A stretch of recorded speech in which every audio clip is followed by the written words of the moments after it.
Buenos días, esperamos que este audio devocional sea de mucha bendición. Muy buenos días hermanos, ¿cómo están? Que el Señor les bendiga. Soy Carlos Calderón y quiero compartirles este último estudio de la carta de Primera de Pedro. Qué carta más maravillosa, cómo aprendimos enseñanzas importantes. Y hoy vamos a ver el pequeño capítulo 5. Y Pedro termina con un ruego a los ancianos de la iglesia, a los jóvenes de la iglesia y finalmente a todos y cada uno de nosotros. Pedro inicia con un ruego a los ancianos. Dice el versículo 1 del capítulo 5: ruego a los ancianos que están entre vosotros, yo anciano también con ellos y testigo de los padecimientos de Cristo, que soy también participante de la gloria que será revelada. Apacentad la grey de Dios que está entre vosotros, cuidando de ella no por fuerza, sino voluntariamente, no por ganancia deshonesta, sino con ánimo pronto, no como teniendo señorío sobre los que están a vuestro cuidado, sino siendo ejemplos de la grey.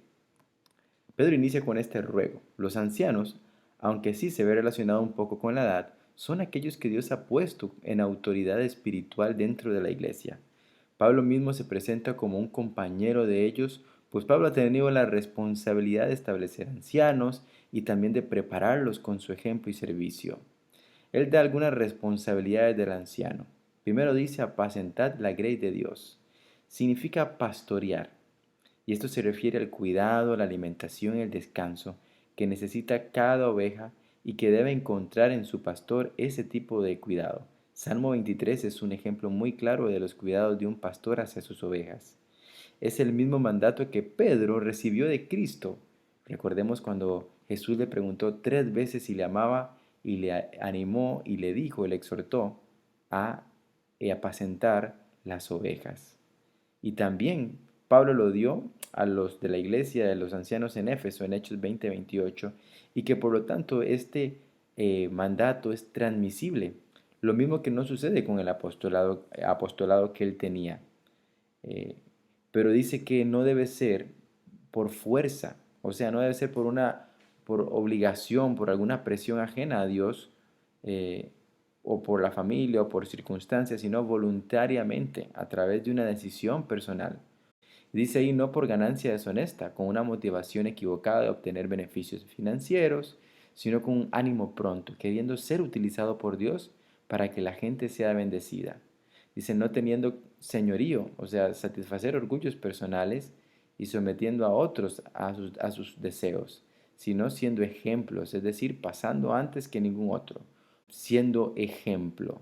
Cuando el jefe superior, cuando el príncipe de los pastores se manifieste, quien es Cristo, dice la Biblia que Él dará la recompensa a cada uno de ellos por sus obras, le dará esa corona incorruptible de gloria, una corona eterna. La palabra corona ahí es estéfanos, que era la guirnalda de victoria en los juegos, que en poco tiempo perecía, mas la que Cristo dará será eterna, incorruptible.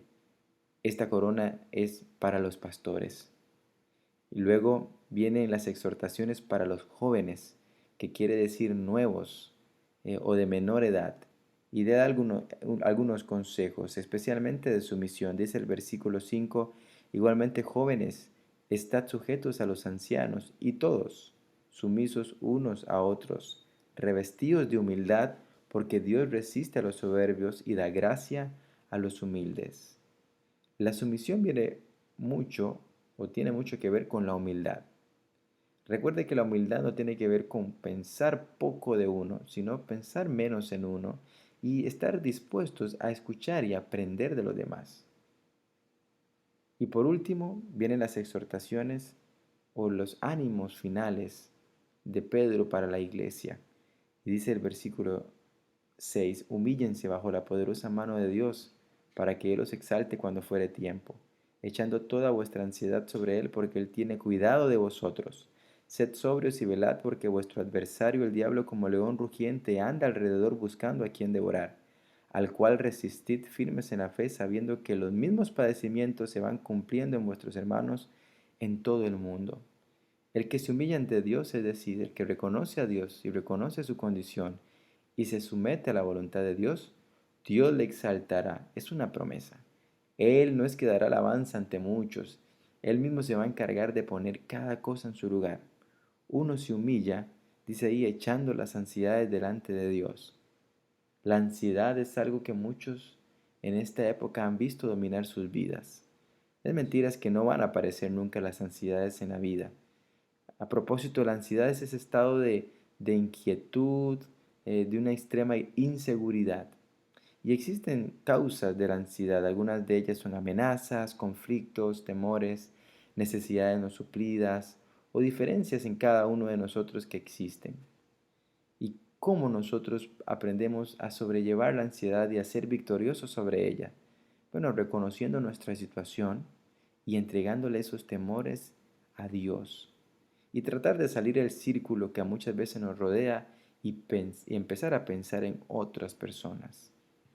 Y dice ahí de ser sobrios porque el diablo también tiene su plan en medio de la prueba. El diablo quiere devorar, quiere destruir, quiere arrancar, y no la salvación, sino el fruto de una vida fiel a Cristo. Pero Dios tiene un plan hermoso y maravilloso. Y es el versículo 10, el Dios de toda gracia que nos llamó a su gloria eterna en Jesucristo. Después que hayáis padecido un poco de tiempo, Él mismo os perfeccione, afirme, fortalezca y establezca. Qué hermoso el plan de Dios. Nuestros padecimientos son breves, es poco tiempo en comparación a lo eterno. Aquel que hizo cosas maravillosas en los cristianos que sufrían antes, ahora, Él nos va a perfeccionar. Él va a poner cada lugar, cada cosa en su lugar. Y Él nos va a afirmar, nos va a establecer en un lugar, nos va a colocar en el cimento y nos va a fortalecer, nos va a robustecer e impartir fortaleza, nos va a llenar con fuerzas. A Él, dice el último versículo, sea la gloria y el imperio por los siglos de los siglos. Amén. Que el Señor te bendiga.